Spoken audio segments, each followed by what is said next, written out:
So we kind of anticipated that this would be the case, that a few episodes after the revelation of Super Saiyan 3 Vegeta in episode 12 of Daima, we would eventually get Super Saiyan 3 Goku, because hey, you gotta have multiple versions of Super Saiyan 3, because we know that Goku can do it, and as he said in the actual show, well, I guess I have no choice but to use it, because back in the day, in early Z, it would have been the Kaioken. But episode 17, that was right at the end. That is episode 18 stuff, because what came before Goku transforming into that form is quite simply, what if the Broly movie had a smaller budget, but the creative team behind it to just try and give it a go anyway? And quite frankly, I really am quite respectful of the efforts that were undertaken here. It's quite clear that this battle was probably one of the most epic things we've seen in a televised Dragon Ball production. Yes, of course, it wasn't quite as smooth as what we would have expected in a Dragon Ball movie, but quite frankly, I don't care, because in terms of scope and everyone playing their part, it was perfect. And also, this is something I really wanted to stress upon really at the beginning of this review. This was far less typical of a traditional anime where you would have extremely long monologues to try and convince characters who think one way to think the other way. For example, Dr. Aritsu having to realize that her plans for, admittedly, becoming the Supreme Demon King or Queen, as we all expected, albeit quite hackneyed and derivative, was something that had to be put on pause because, well, Gomah's right there, and he's about to body slam everybody in the vicinity because now he's extra big. And quite frankly, this could have been something that would have taken 3 minutes for her to be convinced, like, if you don't do this, there won't be a demon world for you to conquer. Well, I don't want to do it because I can't be partnering up with people who are non-demon people, but you don't understand, sister. You've got to believe in the power of your soul and your heart. It was just Aritsu just looking up, Gomah going, Armberg, and she's just like, yeah, okay. And then, yeah, okay. That's more realistic and far more likely to have actually gone down. So I'm like, okay, I can respect that. Yes, we get some really grandiose moments, and even though Daima has had plenty of time to cook in the background, we still get moments where things need to kind of just loosen out, calm down, build itself up. Because obviously, we can't have things going bang, bang, bang, bang, bang every single episode. Because otherwise, well, when we eventually do get to the final battle, it wouldn't have nearly as much significance or as much impact like it is having now. Sure, a lot of people don't care about Gomah, and the old traditional thing about the stakes of Dragon Ball being relatively so-so, well, that is still evident here, because we know that Goku and Co are going to win, because, well, Dragon Ball Super is a thing. But the fact is, though, right now, you need to just stop thinking that way, because there is an entire realm at stake here that we don't see in Super. The fate of the Demon Realm and its relationship with the rest of the actual world, the actual living world, is still up for debate, because many people are pointing out here, including us in some of our discussions, is that all of this is being established for a future production, be it a movie or be it an actual series, because we've got to remember, the manga is coming back, I think in a couple of weeks' time, and Toyotaro has said that even though there's going to be a couple of one-shot stories with Clean God, Trunks and Goten as teens, so we actually get to see them talk instead of just babies in the moment, the point is, though, is that this is all establishing a completely different world. Even though we still have plenty of other actual universes to go to, and we are still waiting for Vegeta to go to Universe 6 to meet up with Kaba. That still needs to happen. But at the very least, we have all of this going down and finding out what exactly is the demon world going to be. And of course, this is Dragon Ball. We need to have an absolutely epic battle. Something which will probably go down as one of the really good ones, because what Gomah is all about is magic, telekinesis, and even though in theory, if somebody were to hit him really, really hard, aka Goku and Vegeta, if they could connect, they could do a decent amount of damage. Magic is different. and not easily understandable by somebody who punches things left, right, and center, aka a Saiyan. So that is something that they need to kind of get themselves around and understand on the fly. Because many times throughout this episode, there are moments where if it were a typical Dragon Ball series, who basically just punch people all the time without any real nuance, well, this would have been ended ages ago because Goku would have gone Super Saiyan 3, and there you go. But Gomah so many times just goes like, nope, I'm just going to use my magic powers to then just deflect everything. So you can't even touch me, which brings up a very good point. What's the point of being incredibly strong or incredibly fast if you can't even get near your target because they've got magic powers that can just go like, oh yeah, well, Uno reverse you. That's pretty much what Gomah did most of the episode, as well as having an incredible amount of strength. And much like the Broly movie, I think I noticed quite a few times where Gomah's size just kept changing. Either that's down to the fact that we're eventually going to get a thing of maybe his body gets too big for his britches, that he doesn't understand the power of the third evil eye or something like that. That might be up for debate because we could easily get that. We've seen that quite a few times before. The Yakon taking up so much energy that it actually overwhelms his actual physical form, maybe. Moro absorbing so much power as a planet eater and then eventually just goes mad with power when he absorbs and becomes an entire planet, the planet Earth. That could easily be a subplot. But for now, this is just a big brawl that involves everybody and everyone fighting together. I am a little bit disappointed that Glorio's probably going to be getting away with the fact that he was betraying his comrades, that it's not going to come up, or if it does, it doesn't matter. That would have been nice for Glorio to realize that, hey, maybe I've been a bit of a jerk and I could have easily avoided this by allowing Arinsu to take that Dragon Ball underneath me. So I'm really saddened that we're not going to be getting that where Glorio has to realize the consequences of his actions. It's character progression. It's a small little nitpick or something like that. That would have been a nice little aside.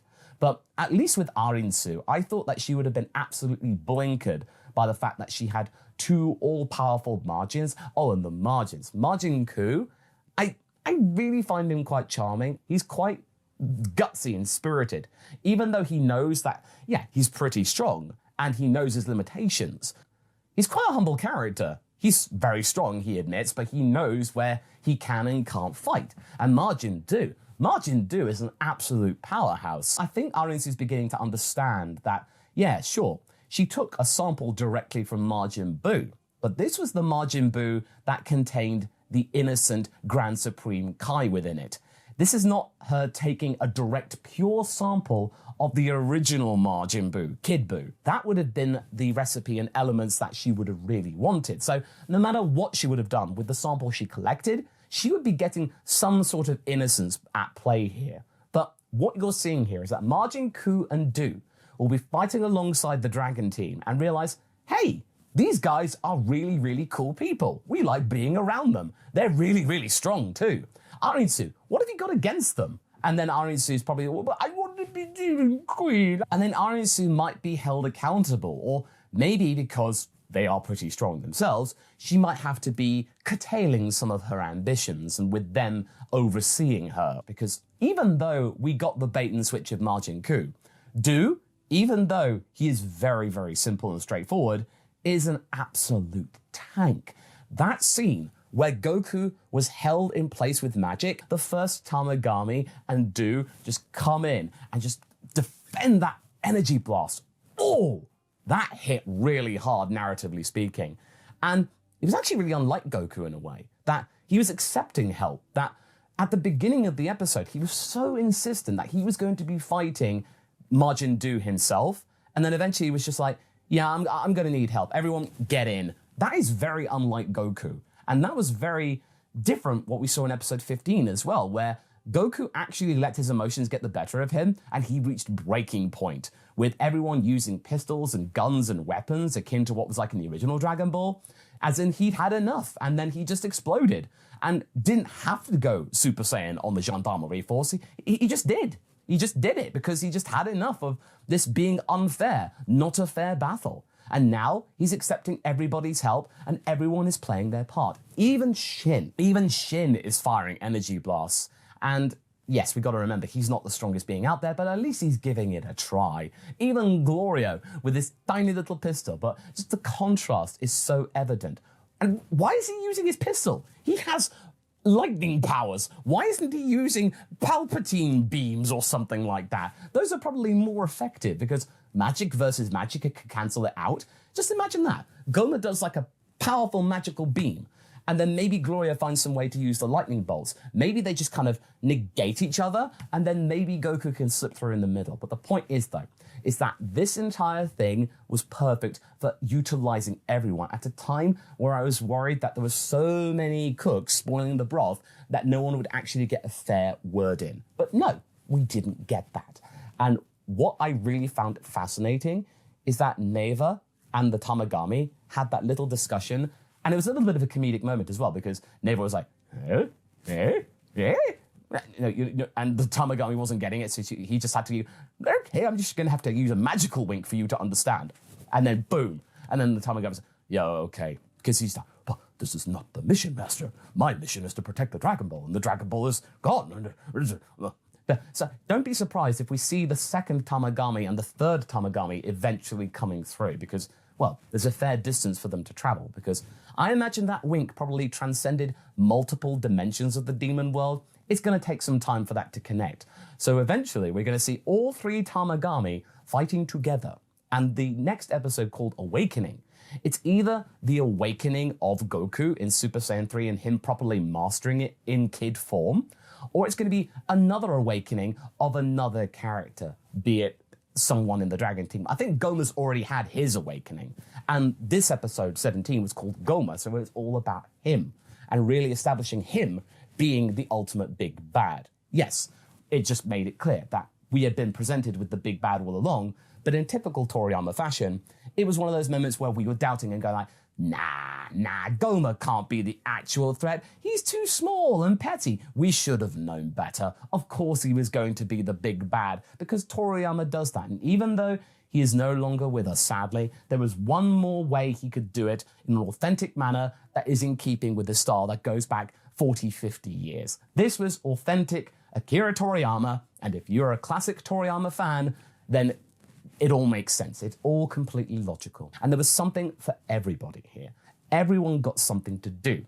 And the thing that made me feel really good is that Hybris finally realized that he messed up. He absolutely screwed up, but at the same time would not be held accountable, because he realized that, that's the who cares about that? I got a hat. That made me chuckle just that little bit.